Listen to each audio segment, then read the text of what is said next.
Hi, and welcome back to EMA'S Garden. Today our topic is going to be about sea moss, types of sea moss, where you can purchase it, and why. Let's start off with our golden sea moss. This sea moss was grown on a rock where typically all sea moss should latch onto a rock because it pulls the nutrients from the rock. Generally, sea moss is grown in the wild and appears rugged and rough, while when it's grown in a pool, okay, this was grown in a pool. You see how salty?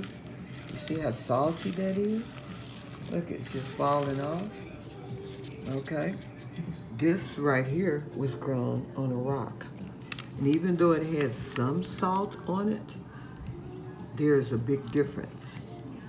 This one was one of Dr. Seby's favorite. If you look at this, you can just see all the different colors there.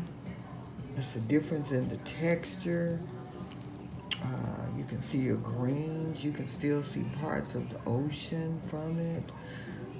The deep colors, the more you open it up, the deeper the colors. This is just a very excellent one. You have to really take your time and pay attention to the types of sea moss that you're purchasing, because let's face it, everybody's selling sea moss today. And some people are in it just for the money. Some people are in it because they know it's a healthy way to continue to help people live. I'm not going to call the name of this company here, but I purchased sea moss from them, and they're not in the country. And when I went to wash it, I noticed a difference in it. And usually what I do with all of my sea moss, I tend to, after I've washed it and cleaned it, and usually it's a 24-hour period, I usually put a lime over in it, just to kind of get some of the sea smell and sea taste off of it. However, when I did it with this one, and this is a green sea moss, and I actually got it from a certain part in Haiti, out of their oceans. And so, as I was saying, when I begin to, I dip my sea moss, I boil water, make it very hot. After it's boiled, I cut the fire off, and I usually take my sea moss and put it over in that boiling water for at least 10 to 15 minutes. Why? Because I want to make sure that any type of extra germs, bugs, or anything that may have been left, if it was, they are totally away and not there to linger. In washing my sea moss, or in cleaning my sea moss, on one occasion, let me show you what I got out of there. See if you can tell what this is. Look at that. Wait. Get it good. That's a piece of crab. Can you tell? Look at that. That's a piece of crab. And I wanted you to look at that, because a lot of times, if your sea moss is not cleaned well, they'll just break that right up in your sea moss. But if you do every strand of sea moss, you'll be able to tell if it's anything other. Let me take it and put it on something white. Hold on a minute. Okay.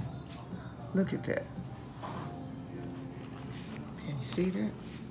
I want you to make sure you see all the parts so you can tell that it's a piece of crab. And I mean, that's natural. You're going to have different bugs, pieces of rocks. I've gotten seashells that I have saved from cleaning the sea moss. I've gotten rocks from where it came off of the rocks. That's why I know that the sea moss that I purchased is an excellent sea moss. And in the beginning, this is the sea moss I used to purchase. This salty, pool-grown sea moss. Why? Because I didn't know any better. You're in a learning mode, and let's face it, when sea moss first came out, everybody just wanted some sea moss, and people everywhere was coming up with it, and especially in China. And this particular one, I got it from a farmer's market. I looked on the bag after I got home and seen that it was from China. I purposely never used it, and I kept it just because I use sea moss on my plants. So that's what I've been using it for in the garden, and it does excellent. It's just not as many nutrients. Pool-grown sea moss has nutrients, but it's nowhere close to when you get the real sea moss. Okay, but let's go back to this one that I actually got from a source out of Haiti. And it wasn't Haiti, but it was close to Haiti. And I don't want to say the name because I don't want to bother anybody's business, but I'm going to just tell you, this was the worst sea moss that I have ever done because it was hard to put in the blender to mix. It was, I don't know to say if it was a rubbery, yeah, it was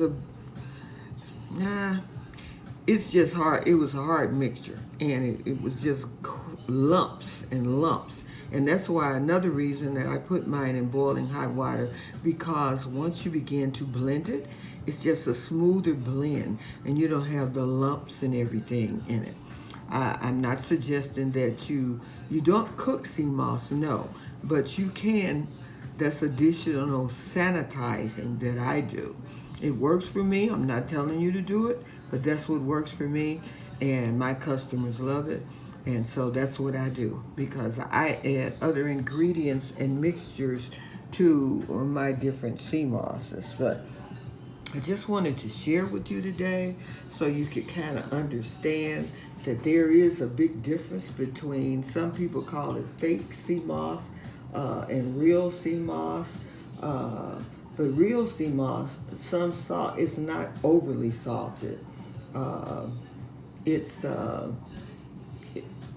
When you find that, you find the real sea moss, sometimes it's chunky and stringy. It does have a fishy ocean smell, but so does the other one. But theirs is a yellowish color and more lighter. You'll find that the real sea moss has thinner strands. Look at that. See that? That's a thinner strand of sea moss.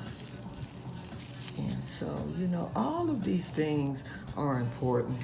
Some people don't care. I do. One, because my family uses sea moss, and I only try to give the best. I remember when I used to do a lot of cooking when my children were growing up, I would go to 3 and 4 stores to buy my food because I wanted the best. And some places didn't have the best. So I look for the best in sea moss so that you can have the best. So just take a note, make your choice, and do what you feel is necessary. But this right here is something that you shouldn't use. Find out where the source is that people are getting their sea moss from that you're buying. Because again, I say, everybody is doing sea moss now. But choose wisely. Have a great day. EMA at emasgardens.com. Have a great day.